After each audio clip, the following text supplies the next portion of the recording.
So that's kind of how that progressed and how my childhood is or was on Bonaire growing up.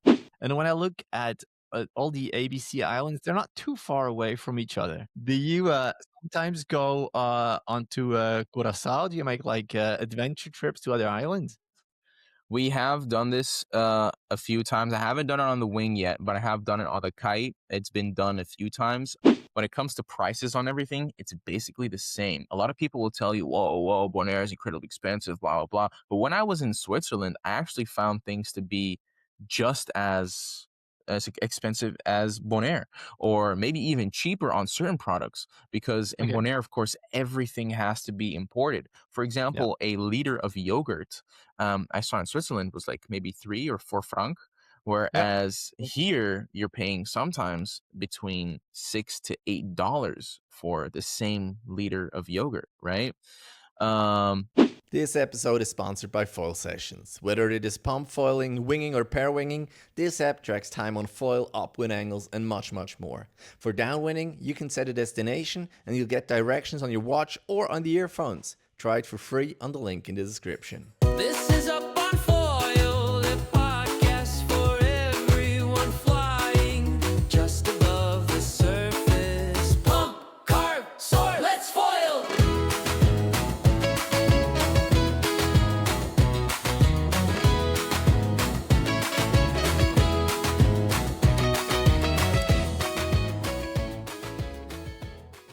This episode is also supported by SurfEars, but more on that later. Awesome. Then let's get into it. Welcome to episode number 82 of Up on Foil, the podcast where we talk all about foiling. Usually, today it's probably more about just wind sports in general. And as I saw on your Instagram, hashtag island life. Christian, thank you very much for taking yes, your time sir. on another beautiful day. How are you, man? I'm doing great. Thank you. Amazing introduction by the one and only. The Met. Yeah, we're doing good, bro. It's pretty windy today. Might go for a session later. I usually tend to go for a session almost every day. So life is good, man. Life is good. Island life. That is perfect. And I look at your Instagram especially, and the watercolor is beautiful. Yes, as we just said, there's a wind basically all day long. And when was the last session you had? So you were out yesterday, probably if you say every day, huh? Yeah, last session was yesterday. Sunset. I usually go out for a sunset session. Where the kites go. I'll do wing foiling, kite surfing, kite foiling, windsurfing, all the board sports, but I usually narrow it down mostly to kiteboarding and wing foiling. And if there's a wave anywhere in the area, I'll go wave surfing. But it's usually those two, kite surfing and wing foiling. Very nice. For people who listen to that episode, like as a first maybe of Up on Foil, this is the third Bonaire episode. Okay. So we had Mike Ross on the show. Actually, I got introduced to Bonaire there over him, and then Mike he said, Ross, legend. yeah, and he said you have to talk to Christian, you have to talk to Amado. So last week's episode was with Amado Rieswijk, super fast foiler as Yeah. well, and now with you, that's kind of like the lucky number 3. How old are you, man? How is it possible to go underwater every time? What job do you have? How's your life? All right. Interesting question. Interesting question. So what it comes down to, I used to be a kitesurf instructor while I was doing my studies, and so I studied audiovisual production, right? So I do a lot of photos, I do a lot of videos, I do editing, I write concepts. A lot of times I am in contact with the client, so I'll brief them on what exactly we're doing. I have a team of 3, or I work individually. And other than that, I'm also a fitness instructor, or let's say a personal coach. Usually in the mornings, I'll start my day off like that. On Tuesdays and Thursdays, and on Fridays, I have a group class that I give in the morning. And after that, it's usually audiovisual work. So I'll go onto location, do either location scouting, or inform the client on what we're doing, setting a plan together so I can inform the rest of the team how and what. And then usually we run it. right? We just run the plan out, make sure that the production is of high value to the client, and basically we give either final products or almost the final products to the client. So we work in databases. So we'll hand over a database with images and videos that this said client or company needs for their marketing team so that they can, mix and match, make their own marketing products, let's say posters, reels, videos, etc. And we basically hand them over a database with all this, let's say, stock footage of their business so that their marketing team could just go wild for a longer period of time. And this takes not my whole day, luckily. So let's say from when I used to be a kite surf instructor, I did that so that I could be on the beach at the end of the day, can make a session. But in the end, it takes a lot of time giving lessons. And then, Yeah. at the end of the day, you're not really in the mood for a session, right? So it kind of let's say it took a turn for me realizing that maybe that's not what I wanted to do. And I was already in the studies for the audiovisuals. So it was a very logical step for me to so it was first 100% kite surfing instructing, and then it went 80-20 into the audiovisual production. And then it went like 70-30, 60-40, 50-50, and gradually migrated over more to audiovisuals. And seeing that it is my own business, I can plan in my own hours the way I'd like. Nice. So I always leave a few hours at the end of the day just so I can go out for a kite session, right? And I have no problem with sacrificing the early mornings or going to bed early so that I can, still have a sunset session at the end of the day. Did you know that spending time in cold water and wind can cause your ears to slowly grow extra bone, sometimes enough to block them completely? It's called surfer's ear or exostosis, and it's part of your body's natural protective response. But ear problems aren't only about cold. Warm or polluted water can also lead to swimmer's ear, infection and inflammation, whether in pools, lakes, or the ocean. SurfEars is the original patented earplug from Sweden. It's modular, customizable, and comfortable, designed to seal from water while keeping hearing and balance intact. Sustainably made and trusted by water people worldwide. That sounds really nice. And I can really feel like if you make your hobby to your job, then it becomes a different situation. And now that you can like tone that back and just go out whenever you want, really, that sounds like the perfect plan. Isn't there some sort of danger as well when you can say, I can manage my hours and I can go out whenever I feel like? Can you take enough time out of your working day to get on the water? Or do you sometimes feel bad? It's like, I feel like I really have to get on the water now. Or is that a good I'd balance? say more option two. Well, I don't know how people function. Like, I'm a pretty active guy and I need to do things throughout my day. Um, But yeah, I mean, my days start pretty early, bro. And like my first class, for example, I have a client that works already at 7:30 in the morning. So she'll come down to the gym at 5:30 in the morning. So we'll run a class Well, from 5:30 to 6:30. And the max until when I'm giving classes is until 11 a.m.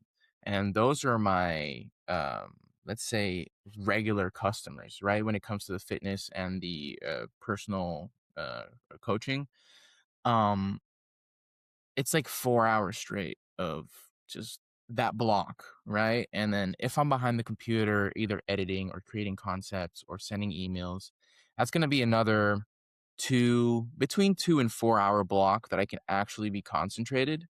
And after that, it just turns poop. My thoughts start farting, and I just can't sit behind the screen anymore. So by then I know, like, hey, I have a pretty good day already that I've had, right? Let's get out, get active. If there's no wind, I'll probably go for a SUP session, or I'll go cycling. Or nowadays I started getting into running. I have an incredibly slow pace, but You know, it's just Well, it getting always out depends there. who you're comparing yourself to. What do you mean by slow pace? Well, I don't know, the top dogs, they'll have like a 450, 430 pace on a kilometer. My ass is slow. I'm like 7 minutes, 7:30, Okay.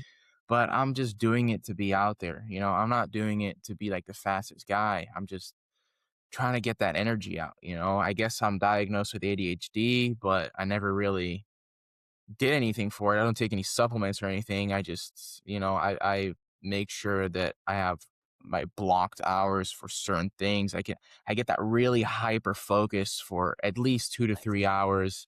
And then after that, it just turns to mush. So I just have to do something else. So that's kind of how I I deal with it. 100% get that. Like right now, Christian, that's why I'm wobbling around. I'm standing on a balance board because Hey, it's not diagnosed ADHD, but I'm 100% sure that I've got yep, it as well. So that's just one thing I can do to let some energy out. I like that. Is your photography and videography, is that like mainly focused on Bonaire or is that international? So that's an interesting question as well. So in the beginning, yes, of course, I really look for local companies and let's say instances in which I could create long-term deals for the island. But now here's an interesting or funny thing as well. In May, we're going to Aruba, and last year when we went there, we had a collaboration with the resort we were staying at. And here's the thing that makes it super interesting. Like, since I am let's say, a specialist in that field, and I have a team around me that's following me throughout the journey in Aruba doing the competitions, we made a deal with the resort where we're staying at so that we could provide the resort with the services that we do here with the companies that we work with. So basically, we were giving them a database of images and videos that their marketing team can use in order to market their resort abroad, right? So here we are from Bonaire, locally based, now flying to Aruba, also doing the same things that we do here in Bonaire, but then in Aruba, right? So we're slowly kind of expanding our work throughout the Caribbean. And hopefully we can maybe break into the European and the American market as well. But we've had this business now for, let's say, a year and a half to 2 years in the way that we have it. So before that, I was very individual and really had my own little company, like a one-man band type thing. Whereas now we're a little bit more of a production agency or a production company where I have multiple people moving multiple things simultaneously, whereas we can kind of expand and offer more to these companies in a very short amount of time, right? So usually when now I'm speaking more on terms of the audiovisual production. Usually when you talk to a company that's going to do all the audiovisual production, they'll be in the field for like 3 to 4 months. They're doing the research, scouting locations, building out the concepts. Now we're going to be in Aruba for 2 weeks, right? And in those 2 weeks, 5 days of that is just competition. So we'll do the amount of like 3 months or 4 months work in like 5 days, right? Because we plan everything ahead. We make sure to communicate everything over to our contact person from the resort. They'll probably be marketing. They kind of give us a list of things that we have to take care of, or things that we have to have on footage. And then each of those things I'll then build out to multiple scenes or multiple shots, where then in those 3 to 4 days where we're shooting, we shoot so incredibly much content. And of course, we have a group of people around us, which is one, my girlfriend, and our friends that are part of the team. They're, for example, models or production assistants or let's say producers. Let's say I need like a white cloth in order to diffuse the light that's coming in. I'll send someone out to the grocery store or the department store to get that really big cloth that we can kind of hang up in a way so that we have perfect light. And then we shoot like an hour block of a bunch of shots that then the marketing team in return can then use for a longer period of time for their marketing needs. All right, yeah, I don't know if that that's answers the question, but no, no, yes, we're only I not really only locally, well. but we're slowly expanding out as well. And hopefully sometime in the future, we might be able to break into the European or the US market as well. So just right now, and maybe we can come back to it. Can you maybe just share? You have probably a website for your company, your business. Maybe you want to Absolutely. share that. Absolutely. So, our audiovisual production company is called Tuna Trio. If you ever gone to a Chinese or sushi restaurant or whatever, they probably have a tuna trio on the menu, which is a seared tuna, a tuna steak, and tuna tartare or tuna sashimi. And so this one time we were at a wedding and we had to do a same day edit, right? And so I have my guy who's a photographer, another guy who's a videographer, and I was basically editor. They provided me with all the footage prior to them sitting down for dinner, and by the time dinner was done, the whole edit was done. So we had a small speech, and then we presented that Wow. video that we made that same day. And they were like, "Okay, so what do we call you guys?" What was that? And then someone just said Tuna Trio, and then it stuck. Nice. So since then until today, our name is Tuna Trio. If you go to tunatrio.com, so tuna, TUNA, trio, TRIO.com, that's our website. You can see our most recent work, what we are busy with. We did a sailing festival in 2024, which is called Regatta. And this is the largest sailing festival for Bonaire or in the ABC Islands. And well, we were basically responsible for each day having a recap video and, of course, recap photos that can be shared throughout the regatta page. So we got into a partnership deal with the company that's organizing everything. And then we said, okay, listen, we want, of course, your company or your page to be the frontliner when posting about this event, right? So any information that any individual who wants to visit the event, it should be coming first to your page, right? So we provided them with the highest quality when it comes to video and photo so that all the updates they could share basically instantly went viral because all the information you can get at a high quality comes from their page. Yeah. Okay. Now, many listeners of the podcast are obviously foilers.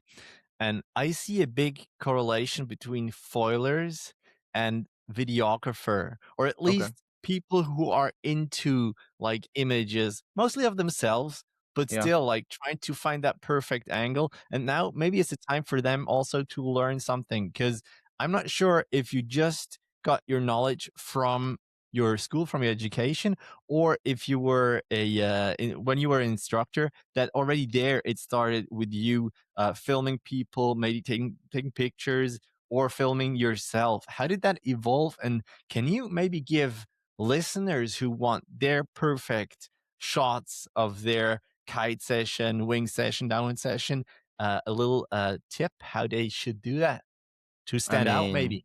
it's um it's an interesting question that you're asking me because there's so many ways you can go when filming, right? So, I mean, if you have someone that is filming you, that is amazing, of course. Like Yeah. even if it's Yeah. just for 20 minutes, right? Like Uh, I'm speaking on behalf of all foilers. There's usually not enough footage, right? yeah. So like any clip you get from any bystander or friend that's on the beach for like 10 or 20 minutes, you'll be ecstatic, like super Yeah. stoked because there's never any clips. But I do have a few tips for if you're filming yourself, if you have a GoPro or an Insta360, or GoPro Max or whatever. Variation is usually the key, right? Especially in the day and age that we are in today, where attention spans are incredibly short. Oftentimes you have, of course, takes that are like a minute to a minute 30, where it's just one angle and then not much changes, right? So, I mean, of course, there's a small niche for this type of videography. Usually if you're telling a story or if there's some type of voiceover over that footage that's a minute and 30, you can keep the audience engaged because it's an interesting story. Uh-huh. But if you're going for, short and punchy reels or videos where you just kind of want to show the experience and the ambience of everything, variation is key. So I wouldn't say just have the camera at one angle for the whole time. I would, change up the camera angle every 5 seconds. If you're doing the editing of the sequence, right? I would go max 5 seconds for one angle, and then go into another angle or in another angle. That kind of keeps your audience engaged. You kind of show the variation and what all happens during your foil session. right? Especially like if we're talking downwind foiling, for example, you'll have a quick shot of the setup, a quick shot of you going into the water, a shot of you pumping to get up on the foil, a shot of you putting away the foil, and then of course the money shot, you cruising around, right? So just that sequence already gives you a lot more to hold on to as a viewer rather than this really long 1 minute shot of you just downwind foiling. Now, it can also work if you put, like, for example, a voice over it where you're telling a story, right? About this one time that you went fucking foiling and then you saw a turtle or a shark or a Yeah. whale or whatever.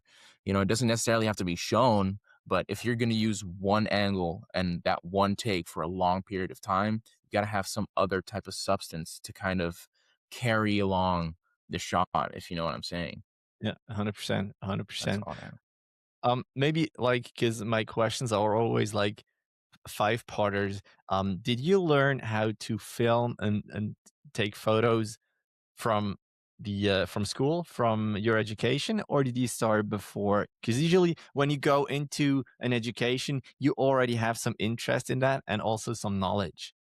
That's right. So I was already kind of interested in the audiovisual production space. So I already had a camera. I was already making pictures. I was on Kite Beach making pictures and videos already, right? So um I was doing a study. So here in Bonaire, we use the Dutch education system. So I was in a little bit higher than average education. I wouldn't say I was the highest level. I was right under it, and I was doing what they call HAVO, um, and I wasn't able to finish the education. So what I did, I started working, but I was also doing the camera stuff, and I was projecting like, all right, so I'm gonna do this study, right? Unfortunately, I didn't finish school. I had a friend of mine who was doing that education here, and he said, "Why don't you just enroll into the school here?" So I enrolled, and I absolutely loved it because they basically teach you at your own potential, and everything you learn is basically your choice, right? You can have the Right. super basic knowledge that they give you at school, or you can go above and beyond as far as you can. They basically present you with all the tools in order to continue growing as well. And I took that as an opportunity to learn as much as I wanted or as much as I could, right? So I started studying all these kite videos, all these surfing videos, and I kind of saw, okay, so this is kind of the angle what you want to show. And then you understand, like, all right, a different depths of field, different let's say compositions is a very big a composition is a very important term when it comes to audiovisual production, because composition means where you place your subject, right? And now a lot of times when people come and photograph kite surfing or ring foiling, you get a lot of close-ups, which is nice to an extent, right? And there we come back with that variation. Yeah. It's um boring quite quickly, huh? yeah. So if you can get like, so I get a lot of inspiration. I'm a big skater as well, big skateboarder, big street skateboarder. So I get a lot of inspiration from street skateboarding as well.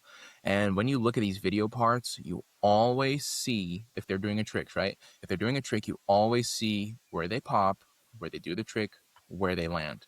Sometimes if it's a magazine cover, you have all that information in that one picture, right? You have the total. You can see that the start of the stairs where they pop. You can see exactly in the middle where they're doing the trick, where the trick is being done, like for example, a rail trick or a flip trick along the stairs going down, and you can see exactly where the approximate landing is going to be. So I took that knowledge back with me when I'm doing all this audiovisual work. I'm like, yo, that's how it is. So to answer your question, how did I get how did I come to this knowledge? Was it more doing it myself or study? It was a combination of both, right? It was a lot of self-study as well, like observing these skate videos and wakeboarding videos and Red Bull and Monster, and kind of migrating that information into whatever I'm doing. And like that, I kind of learned. It's a lot of trial and error, honestly, a lot of trial and error. And as you said, if you only do the close-ups at a certain part or at a certain time, it's going to get kind of boring, right? Yeah. So there he is. That I hope that answers the question. I just keep Yeah. talking, huh? How did your own videos get better from what you learned? Brother, trial and error. So I'd have a friend of mine just standing in the water. I had back in the day Canon Rebel T3i, right? No autofocus, nothing. So I have this guy standing in the water about waist deep.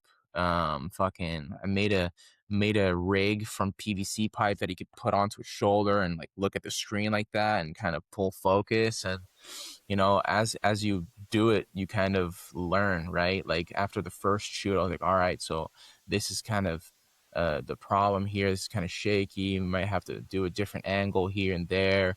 And as you do more, you kind of get to know more, right? And you understand more. Nowadays, I'm doing a lot of stuff with my GoPro Hero 13. Love that thing. I also had an Insta360. I wish I spent more time with my Insta360 though, but I sold it at a certain point because it was less practical for me. It is incredibly practical for me to have a GoPro Hero 13. I'll just, bam, put it in my mouth. If I need a shot somewhere else, bam, take it out of my mouth, point it to where I want to point it towards me, point it towards up to the sky, towards the wing or towards the board or whatever, right? It's so much like more versatile in comparison to an Insta360 or a GoPro Max. A GoPro Max for an Insta360 though, I'm not gonna lie, is an incredibly good camera for a follow shot, whereas a GoPro 13 is a little bit less, but a lot more versatile. Yeah, I get that. The problem with these 360 cameras is that you need so much time after when you're back on shore because you have to Yeah. go through all your video and see where is the perfect angle. Yes, of course you can track people. Sometimes Hmm. it works, sometimes it doesn't, but that takes a lot of time as well. Yeah. Yeah, I get that. How important are drones for you? Um, I'd say back in the day a little bit more. Nowadays, it's really nice always to get the drone shot, right? But you'll always have someone that needs to fly it for you. So I had multiple drones. I've had the DJI Inspire 1, and then I ran into like let's say the trouble of having to travel with it, right? Because I had a big case, I had to check in separately, right? So whenever I would go to Europe or to Holland or whatever, I'd have to fucking check in the case. So I was like, nah, man, this is not the way. I gotta be able to travel lighter. So then I bought myself a what is it called? Air? Is it an air unit? Uh, Probably. I don't remember. But nowadays, I'm rocking a DJI Mavic 3 Pro, Mavic 4 Pro coming soon. I mean, these things are machines, bro. I really love drone shots. But the negative, or not the negative, the con is you'll need someone to pilot the drone. Yeah, Of course I have friends, but my friends also want to go on a session, so sure. I don't want to like obligate them to make the shot. But any time that they do make a shot, even if it's picture or photo or video, I'll always be grateful because drone shots are awesome. I love drones. Of course you do need like the piloting license and need to know the drone laws. Luckily here we are the people that you need to connect with if you need a drone. Oh, So nice. if you're ever in Okay. Bonaire and your drone is not flying, hire us because our drones do fly. Yep. Nice, nice. A friend of mine, he really likes the FPV shots, and he says it's so fun to actually fly these things. It's almost as fun as going foiling. So, he sometimes just says it's fine by me. I can just sit on shore and pilot the drone. That's fun as well. So, and those shots are really crazy. They're so Absolutely. much better than regular drone shots. That's so cool. Absolutely. So in our production team, we have one guy that's also doing FPV. This guy's insane. So we do cinematic fly-throughs through restaurants and hotels. So basically what we do, we basically build a scene where things are happening so that I can capture, let's say the scene audio as well. So I can match the scene audio to the shots. And it's incredible. This guy, well, he kites a lot as well. And I don't want to obligate him to make any FPV footage of me, but it's all pretty it's pretty busy at Kite Beach from time to time. So he refrains from flying the drone because there's a lot of kooks on the water as well, and wing foiling. And I mean, wing foiling and windsurfing is a lot easier to fly with the FPV Yeah. because there's no random lines crossing, right? So, but yeah, we'll have him come through with the FPV from time to time if it's not too busy. Very nice. I'm a terrible host, Christian. I just said Christian, but I see double A. I see double E in your last name. Can you help me pronounce your name correctly, real quick? So it's a Dutch name. My name is Christiaan Zweers. Yeah, Christiaan Zweers. yes sir, Okay, yes I'm gonna sir. try But you can call me to. Chris, bro. Chris, All Chris is right, fine. that's good. That's a lot easier. You were born in Bonaire. Born in Curacao and then lived my whole life in Bonaire.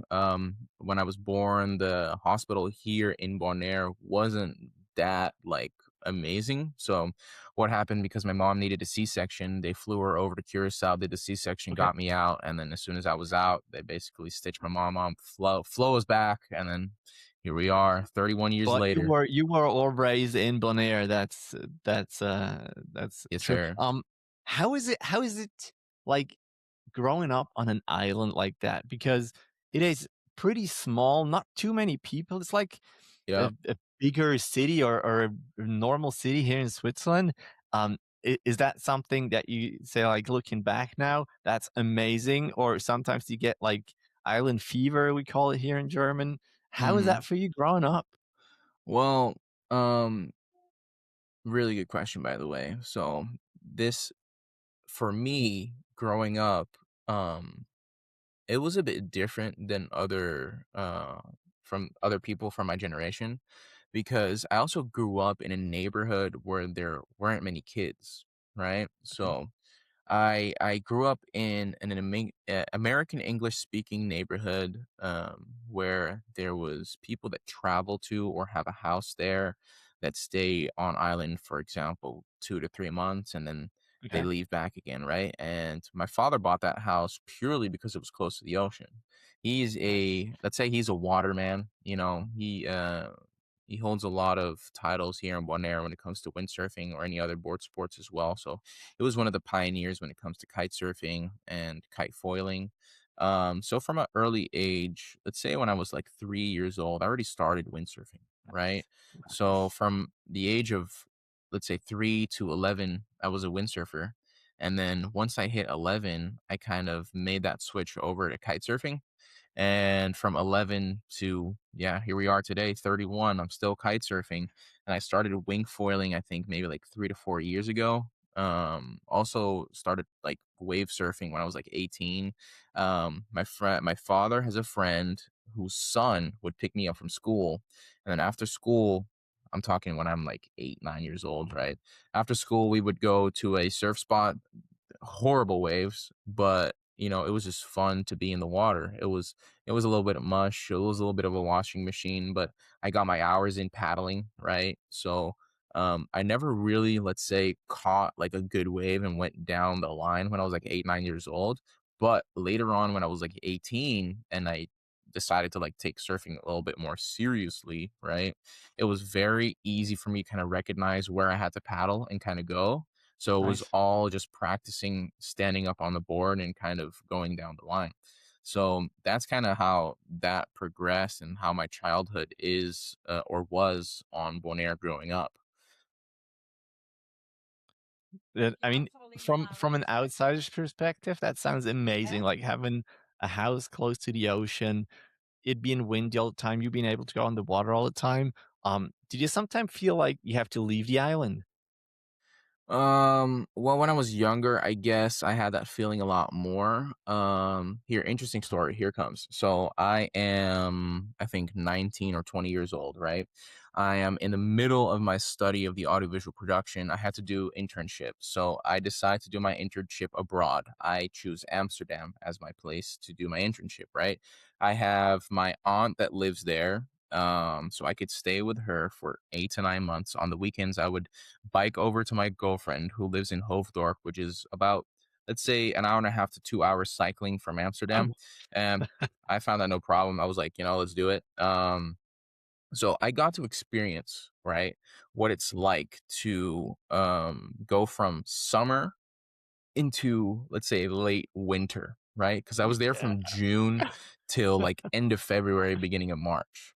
So the sun, the summer, festivals, partying, people outside, late sunsets at like 9:30, 10 in the evening. And then as we progress into September, October, it kind of changes, starting to get earlier. It's fucking gray. And I'm like, yo, what is this, bro? And then fucking November, December hits, and it's just absolute shit weather every single day. But, I was motivated. I had the internship. I was there purely to gain the knowledge of what like the big players are doing. So I worked at this company called Display, who does online retail media. You probably are familiar with Amazon, right? Uh, So the Netherlands has a version of Amazon called bol.com, bol.com. And so on that website, you have products, and of those products, you have photographs with dimensions and specs of the product, but you also have a video. And I, together with, of course, the company that I was working for, was responsible for creating those videos. So we had partnership with Samsung, with Luxaflex, with Lego. What else we got? We had Keto One, Yenever. So we made these ads and we made these videos. So I had a lot of knowledge, but I did experience what it's like to not be on an island for 8 months, experience what it's like to go from summer to autumn to winter.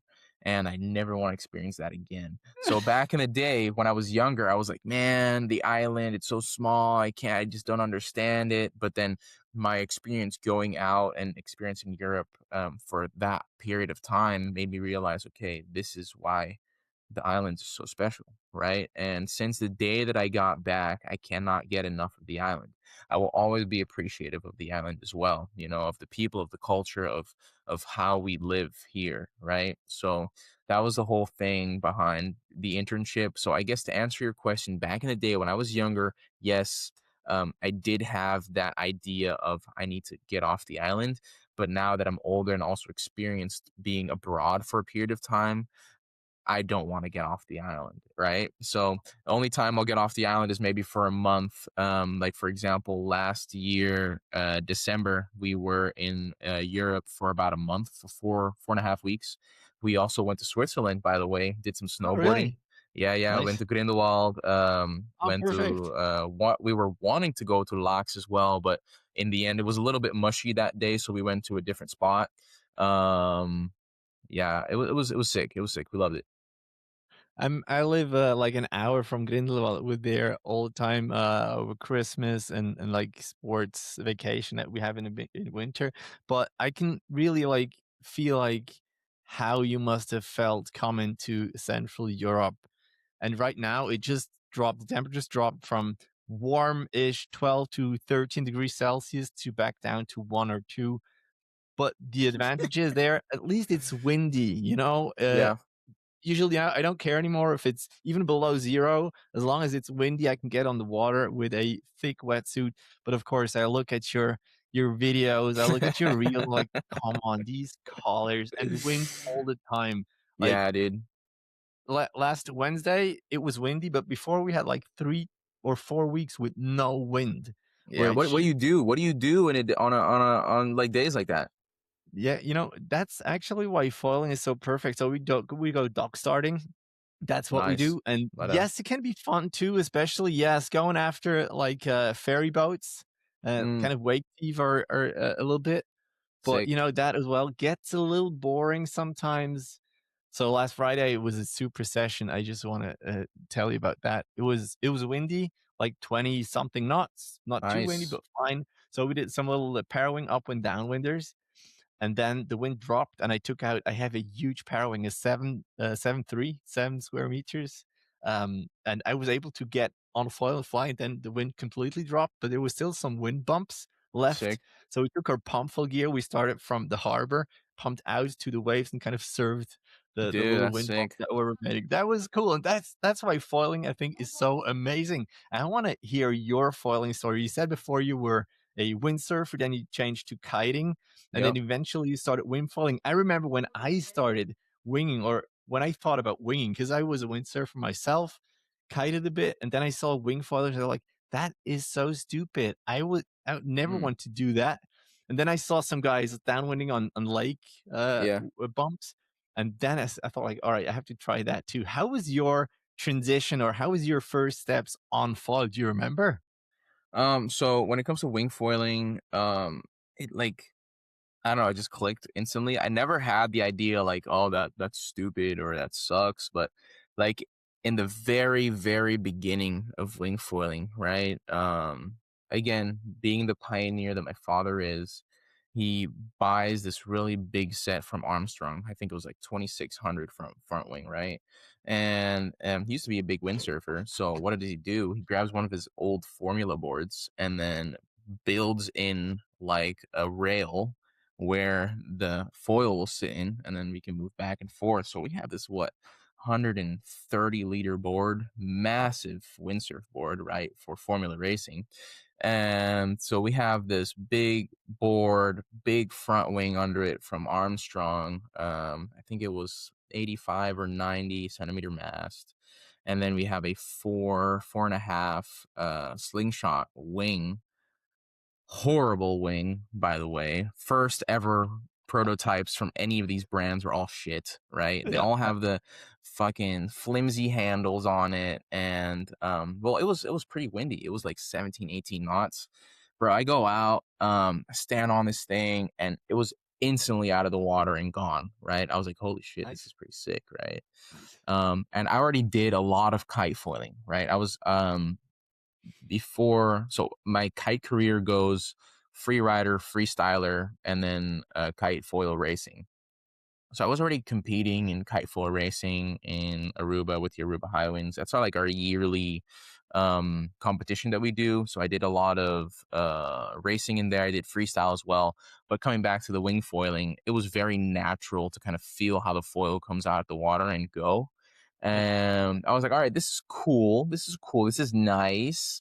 But I don't think this is what I'm looking for. And then North came out with this 1200 front wing. And I was Uh-huh. like, yo, this is pretty fucking sick, right? So I'm out on this 1200 North foil with my Nova wing back in the Okay. day, 78-liter board. And I was like, yo, this is the shit. This is awesome.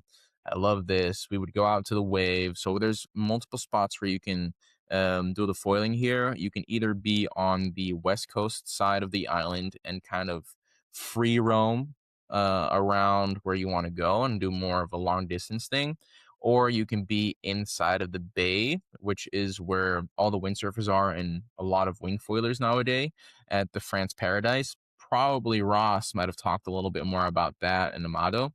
So on Yeah, the Amato talked about that. That's where this beautiful turquoise yeah. water Yeah, so is. it's like Yeah. a bay on the Nice. inside of the island, on the east side of the island. It's not very big, but it's super nice if you just want to learn and progress. So if you go upwind and go to the next beach across of Lac Bay, which is called Lac Cai, it's a little bit more swelly and a little bit more wavy. So I would go up with my friend. We would go upwind to the little wave spot and then kind of shred the waves for like, let's say, half an hour to an hour, and then come back in, do a little bit of freestyle, do a little bit of 360s, kind of pump around. Whereas nowadays I'm just full sending it in race mode. Why? Because I just broke too much equipment doing freestyle. No more freestyle for me. So I'm just more cruising and making sure my jives are nice and tight and picking up nice top speeds and really being out kind of yeah. Amato's of course on Z foil. I also got Z foil. So we just developed, by the way, a free ride race foil, which is incredibly nice because I put under it my 530, so it's an 85 centimeter mast, which is nice for when you want to go swell riding and kind of cruise around or kind of do a little bit intermediate to advanced stuff. It's not super great when it comes to going full speed because you need to hold your board at a certain type of angle and it kind of drifts. So your front wing will kind of drift out of the water and breach a little bit here and there. Yep. But if you're just cruising around and you just want to, let's say, up your skills when it comes to jibing, tacking, wave riding, turning, you know, putting more G-force into the turn, staying low, staying compressed. This foil is incredibly modular. So you can change your front and back wing any which way you'd like. So now they have like a stainless steel or titanium fuselage. I think they have the option that you can choose, but you can put any front wing and back wing combination onto it. So basically, you have the, let's say, the speed of, let's say, a Mike's Lab. What else we got out there? The big boys. Like Uh, Axis? well, Axis. I don't know if Axis does a lot with speed. I know Axis does a lot with free They ride, and Well, they you have a know, few speed foils. I mean, the downwind stuff is pretty much Axis it's pretty dominated, I'd speedy. say, but maybe not on the windsurf or the kite. Now, well, let's say Chubanga. Chubanga is a big, Yeah, big name in the speed foils and Mike's Lab. So it has the speed of the Chubanga and the Mike's foil, but it has the modular ability to change foils and change things front and back wing from like a duotone or an F1 or an Axis, right? Because you have this one setup that you can change all the front wings and all the back wings to have for any conditions, right? Now, the big thing on Z foil is that they also specialize in the speed. So I think my top speed when doing wing foiling on a fairly small wing on a very, yeah, let's say a strong day, I'll hit like 63 kilometers an hour on a good day, right? wow, So that's and I'm trying to get a little bit higher if I can get a little bit of tweaks in with my back wing. So I'm speaking to the developer from Z Foils as well. Like, so I guess I'm a little bit more specialized in the wing foil. I'll send them all the data. I'll send them the tracks, and we kind of go back and forth on things that we could change or things that could be improved upon. But they are bringing, or they already brought out the first version of this free ride race foil, in which you can, it's a very modular setup in which you can change the back wing, front wing, and they start, I think, at a 950 and can go down until fucking 450 if you need, right? So, or impressive. up to Impressive. a 2500 if you need, right? Okay. So it's really nice to be able to have this collaboration going and this research and development in which I can send over data pretty quickly, because he'll send me over a set and he'll say, hey, try this, right? And then I'll go out for like 3 sessions, and then each session I'll put all the track on my GPS. I'll do speed runs, I'll do upwind downwind ability, I'll do pumping, I'll do turning, and then I'll send him over all the data, and then he'll be like, all right, I understand, this is what we want to change, what would you like to improve upon, blah blah blah. And then that's how we kind of go about it. What app do you use to track your foil? Oh, I just have Foils? Garmin. I have Garmin, and I have, of course, water speed. Water Yeah. speed gives me my top 2 second, 5 seconds, Okay. 10 seconds, etc. And of course, the 100 meter, 500 meter, 1,000, 1080, etc. I talked to Amato about like going around the island, and he said, yeah, he's done it a couple of times. And when I look at all the ABC islands, they're not too far away from each other. Do you Yeah. sometimes go onto Curacao? Do you make like adventure trips to other islands? We have done this a few times. I haven't done it on the wing yet, but I have done it on the kite. It's been done a few times. I have not done around the island itself, but we do frequently do around Klein Bonaire. So that's a smaller island, let's say on the west coast of Bonaire. And I think the track itself is like 14 or 15 kilometers. But we do that pretty often. I like doing that as well, because yeah, it's a great way to practice your upwind and downwind ability, and of course your tacks and jibes. It's a lot of, let's say, race IQ, whereas you're looking over your shoulder, kind of determining where the jibe has to be, and then timing it right, and making sure that you know you keep your speed up and not making any mistakes. It's more like, yeah, let's say working out the flaws in your riding when it comes to racing. If we look at Bonaire, is the wind always coming from the same direction, or does it change from time to time? So over a whole year, you'll mostly have wind coming from the east, right? And it will always be either dead east or it kind of change east northeast or east southeast. But that's Okay. all. Like maybe 3 to 4 times a year, you'll have a day where it's coming out of the west, right? And that's Okay. barely any time at all. And when it does come out of the west, I'm usually not wing foiling anyway. I'll probably go wave surfing because there's some type of system in the air that's bringing some waves or whatever. And then, I'll go surfing instead of wing foiling. But if you say easterly winds, and I look at the map, then Mhm. a downwinder to Curacao sounds like the You're perfect right. thing. Are there ferries going there and back again, or how would you do that? So back in the day, there used to be a ferry. Yes. Nowadays, there's no more ferry. If you'd want to Okay. do it, you would have to get a boat, of course, or have someone that has a boat that wants to follow you down to Curacao. I'd say or recommend the best way of doing this is to book a ticket from Curacao back to Bonaire already, and then have the boat follow you down to Curacao, and then make sure that you're there before your flight departs, and then just run it.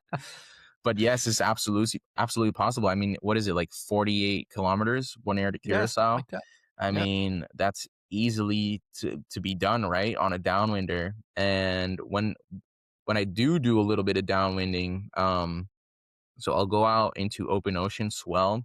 So if you're looking at Bonaire, I'll go to the most southwest part of the island, or let's say the most south part to be more accurate.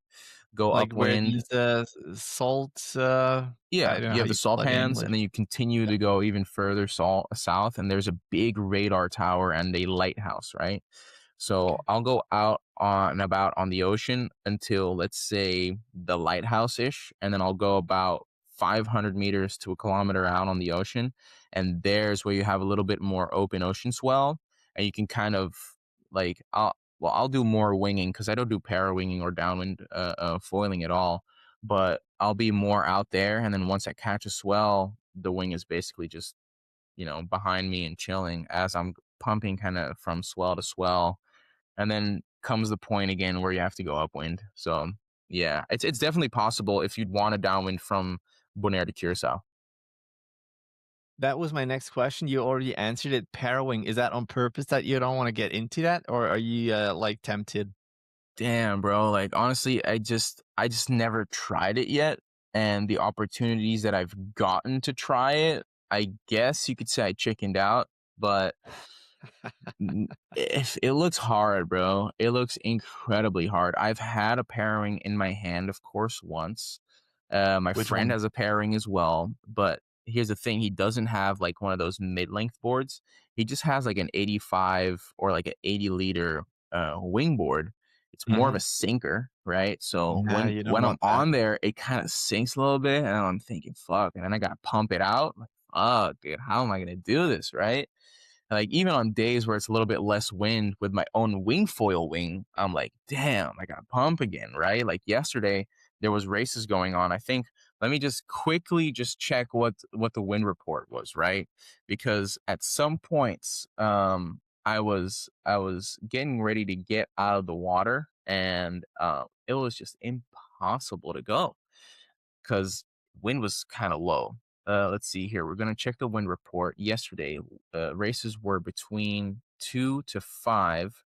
So, damn, we had an average of 13, 12 knots. Right, I'm on a five Yeah, five, and that's an 450 front average. wing. Yeah, this is an Wow, average. I'm on a that's 450 terrible. front wing. I'm on a 5.5 wing, which is like just enough, right? I'd have to wait until I felt a little bit of a gust, and then I had to pump for my life to get out of the water, which I did and got eventually. But I guess these are like the things that are holding me back from Yeah. parawinging, because the last thing I want, because everything here is offshore, and you're not allowed to parawing at France Paradise, which is where Amado and Ross are frequently Why is that? hanging out. Because so here's the thing, right? They see the parawing as a kite, and you're not allowed to fly any type of kite or something that's aligned to a kite Okay. in that area because it is Okay. illegal. Oh, wow. Yeah. So you can only do it on the west side of the island. So everything is offshore. It's offshore. Yeah, you don't So want the that. wind will push you offshore.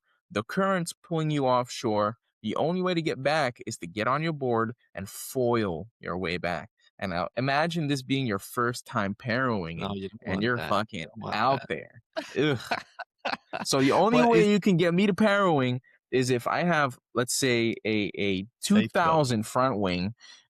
It's gusting 17, 18 knots at the least. Yep. We got a nice Yep. big mid-length board, and I can just pump right out, right? That's the only way I'd be able to do this. But honestly, that's the only way to do it, basically. If you're on Klein Bonaire, or if I look at the map, is there anything on that island?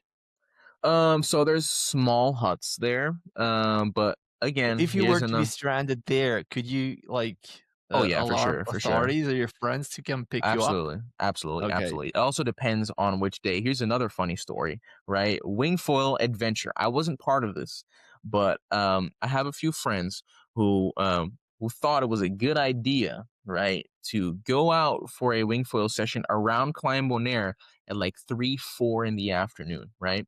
So what happens is every day there's water taxis and boats going to Klein Bonaire and back, right? So they go in shifts of 2 to 3 hours a pop. So from 10 a.m. in the morning, there's a boat going to Klein Bonaire, and then the next boat from another company goes at 11. And like that, they keep like rotating 11, 12, 1, 2, 3, 4, 5. Now the last boat comes back, right, at 4 p.m. or 4:30, right? These guys thought it was a good idea to go around Klein Bonaire at 4 p.m., right? So they're going around Klein Bonaire. Wind absolutely drops. This guy is standing on top of the water. If you're looking at the map of Bonaire, you have Klein Bonaire, right? And then you have the most northwest part of Klein Bonaire. And then you have a small piece between Bonaire and Klein Bonaire, right? Now, think the wind is coming east-southeast. Let's say you drop down on your foil and you can't get back up. The current is going to bring you to that part that's going towards Bonaire. So you're going to go even more on the ocean. All right. So now what happens? Wind drops, he gets on the water, and then he can't get back out. Eventually, there's a small gust of wind that comes. He's pumping for his life to get on top of the board. Quite Gets on literally. top of the board, right? And then his wing pops. Oh shit. Fuck. Oh shit. This guy is paddling, my friend. Paddling away. Luckily for him, at like 6:30, there was a boat that passed by that picked him up and brought him back to shore over in Bonaire. Or else this guy would have been gone. Interesting story, right? That's Fact terrible. is, you should not do a round of Klein Bonaire at 3 or 4 in the afternoon on a Sunday. That's a bad idea. Plus, also, it gets dark quite early, right? In the Caribbean, what does it get dark? Like 7 Especially o'clock? in the winter. Like, let's say so from April to September, it's anywhere between 7 and 7:30 where it gets dark. And outside, let's say September to April, it's anywhere between 6 to 7 is already the sunset and it's getting dark, right? So in mid-December at like 5:30, the sun's already setting and you're like, damn, right? So like we'll do our rounds when we go around Klein Bonaire. I'll meet up at my dad's house because he lives nice and close at the ocean. I'll meet up at my dad's house at like 10. By 10:30, we'll be on the water. 11, we'll do our round. If we really feel like that, we'll do 2 rounds instead of 1. Because we're guaranteed there's a lot of traffic there. You'll see dive boats, you'll see the water taxi coming by. I have a bunch of friends who are chilling on the water as well. So if anything happens, there's someone there to help, right? Yeah. Is there phone reception around Klein Bonaire? Oh yeah, absolutely. Okay, So at least to answer your question, are there buildings on Klein Bonaire? No, they're small huts, but there is traffic that goes to Klein Bonaire and back each day at multiple times of the day. So there's cruise boats that come almost every day to Bonaire, and they already pay ahead of time. So on the cruise boat itself, they already offer these transits from Bonaire to Clam Bonaire. So there's continuously traffic going back and forth to Clam Bonaire and Bonaire. You know, it's as I've said, you're the third person from there that I talk to, and it really feels like this is going to be my next big vacation destination. Come Is by, there bro. anything? Let's go. Is there anything else that people, maybe from Europe, need to know about Bonaire? Maybe like vacation wise, Absolutely. wind sports and vacation wise. So wind sports, of course, the vacation times are busy times. If you can, you have that opportunity to book your flights and your vacation outside of big school vacations. Absolutely Yeah. do it, because it's going to be a little bit less busy on the island. As for when it comes to Switzerland, or people that are from, let's say, your region wanting to come to Bonaire, when it comes to prices on everything, it's basically the same. A lot of people will tell you, whoa, Bonaire is incredibly expensive, blah, blah, blah. But when I was in Switzerland, I actually found things to be just as expensive as Bonaire, or maybe even cheaper on certain products, because in Okay. Bonaire, of course, everything has to be imported. For example, a liter of yogurt, I saw in Switzerland, was like maybe 3 or 4 franc, Yeah. whereas here you're paying sometimes between $6 to $8 for the same liter of yogurt, right? Also, another interesting thing to know is that you have to pay tourist tax. That's $75, and this is due to, we don't in Bonaire, we do not want to promote mass tourism, and we want to promote, of course, nature conscious travelers. So that $75 is put back into the island to preserve nature, preserve the let's say the originality of everything, and make sure that culture is one of the top things that is brought forward together with all the plants, all the vegetation, all the animals. So there's a lot of not products, but procedures here in which they do in order to protect nature and try to keep everything as original as possible. Other than that, make sure to bring a lot of sunscreen, because the sun in Bonaire does not play jokes, brother. Yep. All right. That makes a lot of sense. But if you say that it's not for mass tourism, are people from the island like yourself still hmm like interested in people coming? Is it not like over the top? You don't have this like in Venice where they have too many tourists and they want to kind of stop it. Is it like Um, debatable? no, it's debatable. I would say we more focus on a certain type of tourists rather than as many as possible, Hmm. right? So I did mention that we have cruise lines coming by, but this is not like the type of tourist that we would want. I guess the type of tourist we would want is a person like you who's coming here, staying over for, let's say, anywhere between 10 to 30 days or even longer, right? Because Love you to, give man. out you give out money on the island, right? You'll rent yourself a pickup or a car. You're probably going to go wing foiling. You're basically doing activities that promote nature, right? So Hmm. we Hmm. are, I'd say we'd more focus towards a certain type of tourism rather than as many as possible. And you'll often as well notice it once you're here, because we don't have the big shopping malls. We don't have the big hotels or the big high rise. There's not like beautiful, endless beaches. Nah, there's like one or two beaches that are really nice. And of course, Bonaire is also very popular among divers. Yeah. So it's, I think, in the top three Oh, shore really? dive destinations of the world. I think it's the number one in shore diving around the world. So if you do diving, Bonaire is an incredibly amazing place to do it. You can do a lot of boat dives. There's, I think, over 85 or 120 different shore diving spots where you can just drive your car park it right there, grab all your gear, and head into the water. When it comes to wing foiling, now that's the nice thing about wing foiling. So kite foiling, we have one spot, or kiting, let's put it that way. Anything that is aligned with lines to the kite, there's this one place where you're allowed to enter and exit the water. When it comes to wing foiling, it doesn't matter where you go.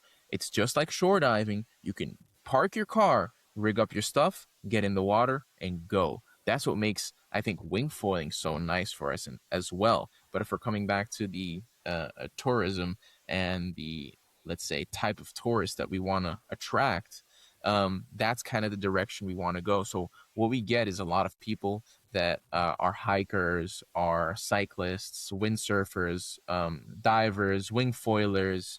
They have some type of connection to nature and wanting to be outside and appreciate nature for what it is, right? A lot of people don't come here, or we're not trying to attract the tourists that want to come here and party and give out money in a casino or go out shopping, because that's not our target audience.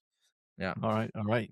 Yeah, makes a lot of sense. I was just thinking when you said you can not kite, except for at one spot, but you can wing. If you were to put your parawing in a backpack or a stash belt and you would paddle out, you're still not allowed to get out. Would you really have to bring your wind wing So when it foil that comes way? to Lac Bay, right, the spot where Ross and Amato love, that whole area, forget it. Forget Okay. it.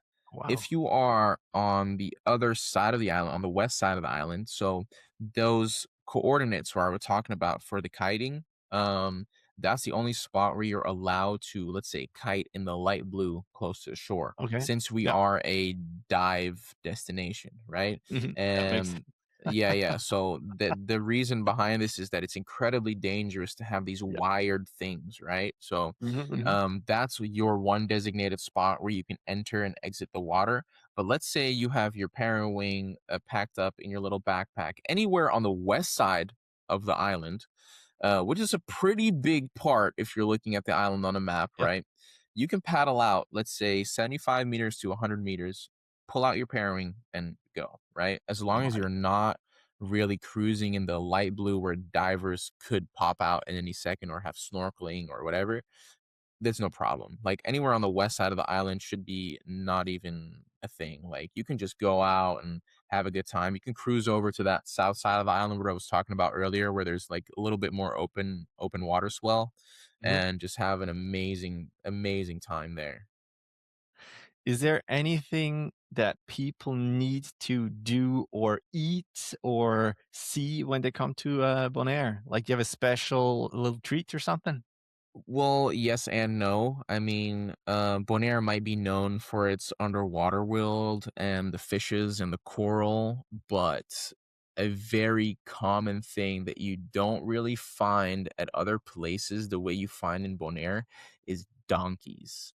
We might not be known for our donkeys, but there is an incredible amount of donkeys that are just walking free. We have a donkey sanctuary in which there are 800 donkeys that are being treated or being castrated as well, because we're trying to lower the population because there's so Okay. many.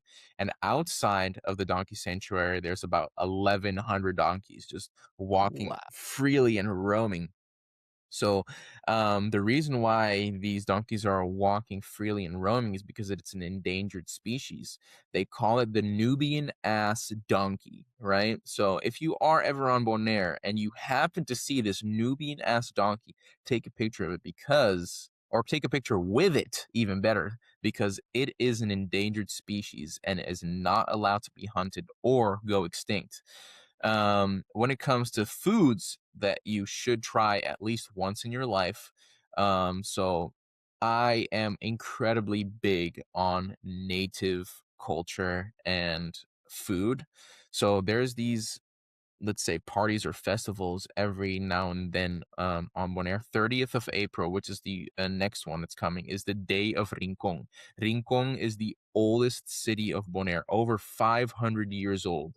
So there's a lot of culture and history in that neighborhood. On the 30th of April, we celebrate the small city and town of Rincon, and the whole town just lights up. There's small stands everywhere with food and drink, and there's a whole parade with people wearing folkloric clothes and colorful things. The music, it's very distinctive. It almost sounds African hints, tones, and sounds, and the rhythm and the way you get carried into this momentum is just absolutely insane. So when it comes to food, I'll eat goat, iguana, um, cow, stewed cow.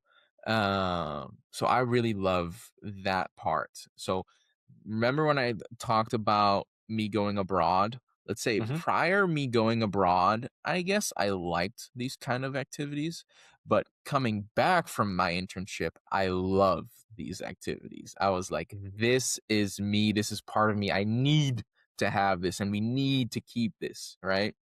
Yeah.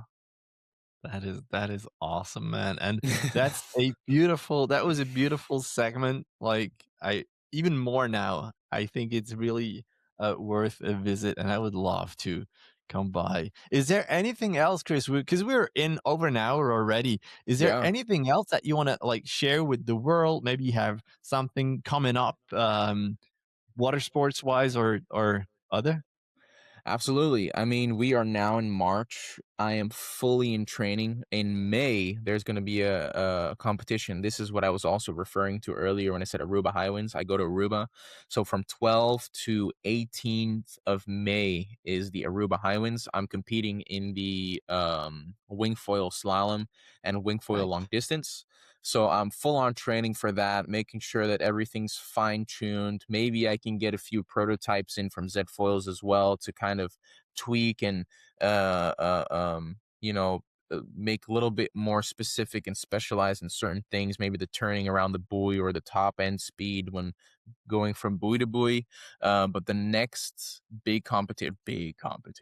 next big competition is in Aruba for the Aruba Highwinds. And then in June, we'll have the Defi Wind here in Bonaire. Okay. So I'm also definitely going to compete in that as well. So for now, I'm just trying to get more hours in, be on the lookout, follow the page, Christiaan Zweers on Instagram.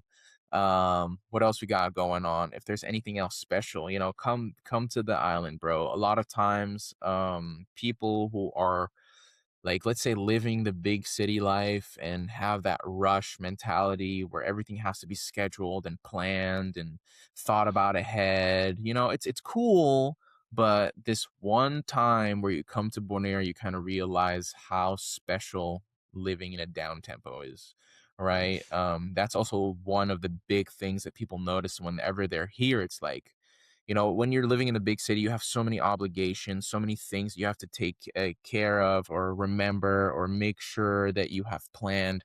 Whereas when you come here just one time, you realize that like life has to be lived, right? And like what you do with your time um ultimately makes you feel some type of way, right? So I guess the one thing that I can leave people with is that you have to just come here once to kind of realize that the time you put in the things that you do makes you feel the way you feel. Damn, that goes deep, huh? That's poetic, man. That is crazy. That is amazing. Let's just leave it at that. Thank you very much, Chris, for coming on the show and sharing your part of this island, your story, and your wisdom, we have to say, after that last segment with us. Thank you so much, man. Absolutely. Thank you, bro. Thanks you for sharing the stoke. It was an absolute trip to be on this podcast. Hopefully I can be on anytime soon, or we can update after half a year or whatever and see how Yes. everything goes. Hopefully to See see how you you're. soon here on Bonaire. Yeah, Oh, bro. that would be amazing. Let's talk about that later. All right, man. Have a good one. Hey, thank you, Matt. See you, buddy. Sign out.